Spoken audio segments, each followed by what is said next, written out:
Hey there everybody, I'm Pete Burak, and welcome to another episode of Cathlist.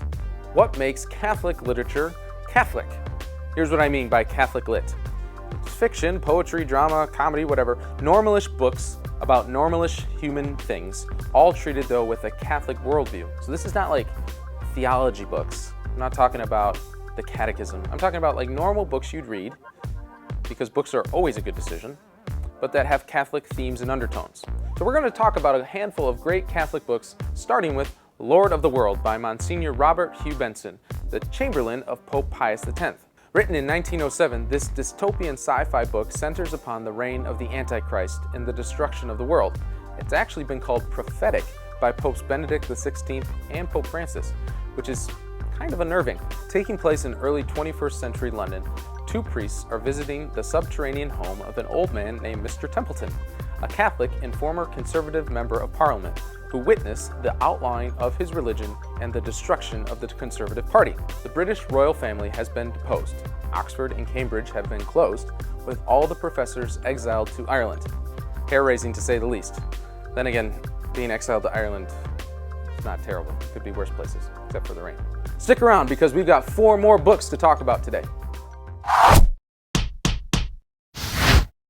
The Assassination of Jesse James by the coward Robert Ford was a book turned into a movie starring Brad Pitt and Casey Affleck. The bulk of the book concerns itself with the shifting dynamics between Jesse and Robert, the affection and jealousies, alliances, and betrayals.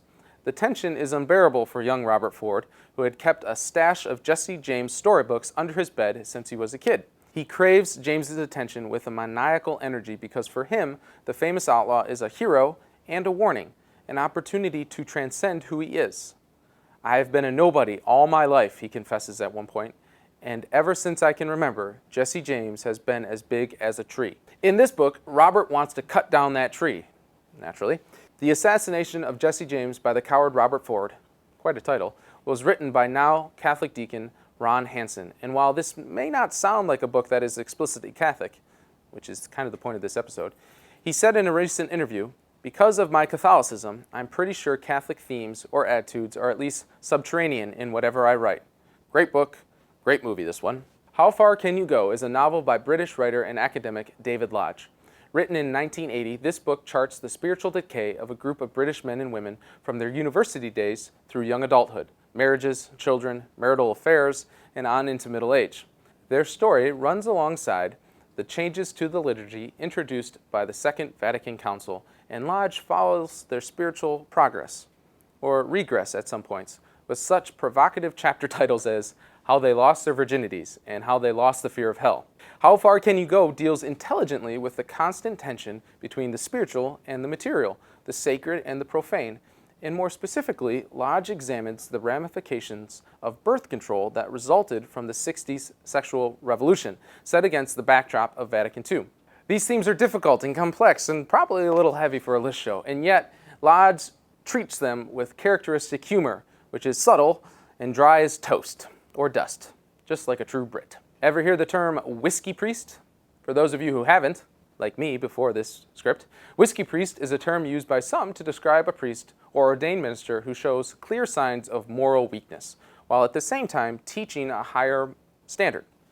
A whiskey priest's shortcomings may include many vices, but usually alcoholism. Well, Graham Greene wrote a classic book starting with the arrival of a whiskey priest in a Mexican country town where Catholicism is outlawed.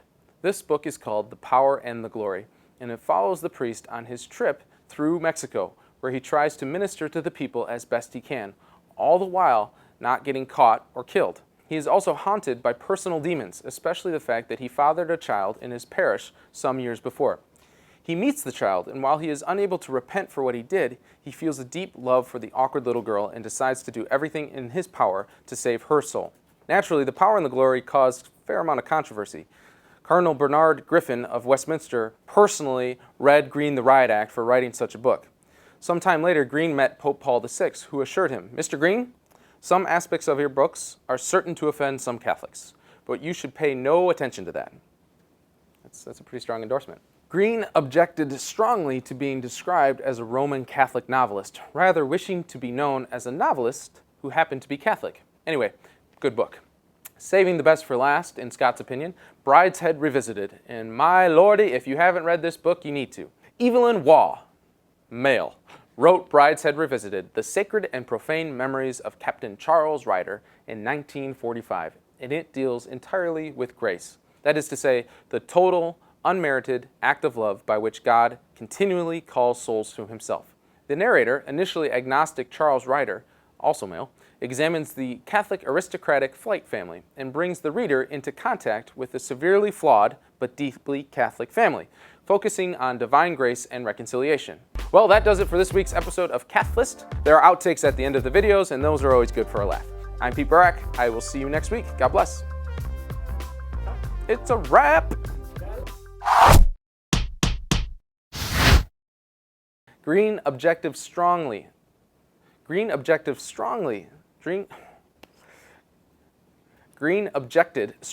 to being described as a Roman Catholic novelist, rather wishing no, I'm at the end of my rope.